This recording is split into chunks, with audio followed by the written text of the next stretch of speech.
Hey, what's up everyone? My name is Gus and I have a YouTube channel called El Guzii. We focus on food, comedy, and having a great time. Hey,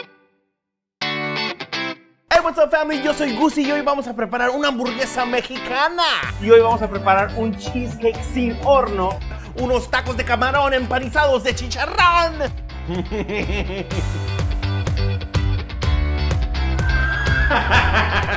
As funny as this sounds, our cooking channel isn't focused on food.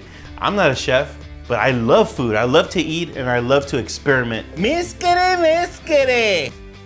Wow! This was something new because cooking channels just taught you how to make food. We focus on the entertainment aspect of the cooking videos. Woo! Checky, bang, bang. Cinco tomates Roma. So at first, we just made videos with the same format, just intro, cooking video, and outro.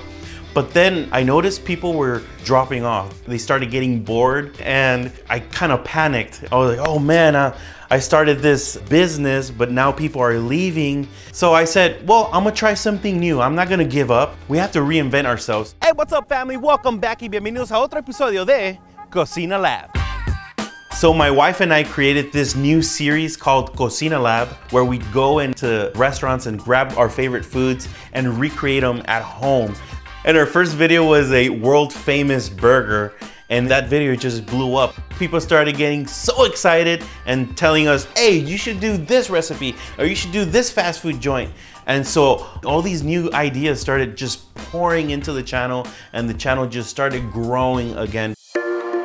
We just focused on having fun. It didn't matter at the end of the day what type of recipe we were making. When you do things that you love and you're passionate about, it doesn't matter what you're doing. If you're funny, they'll keep coming back for more and more. I needed to learn to reinvent myself every 6 months. And I think the most important thing about reinventing yourself is that it's exciting. You don't know what's gonna happen. You don't know if people are gonna enjoy it or they're gonna hate it, but guess what? If they don't like it, just change it again. Don't be afraid of changing. Don't be afraid of evolving. Life is good.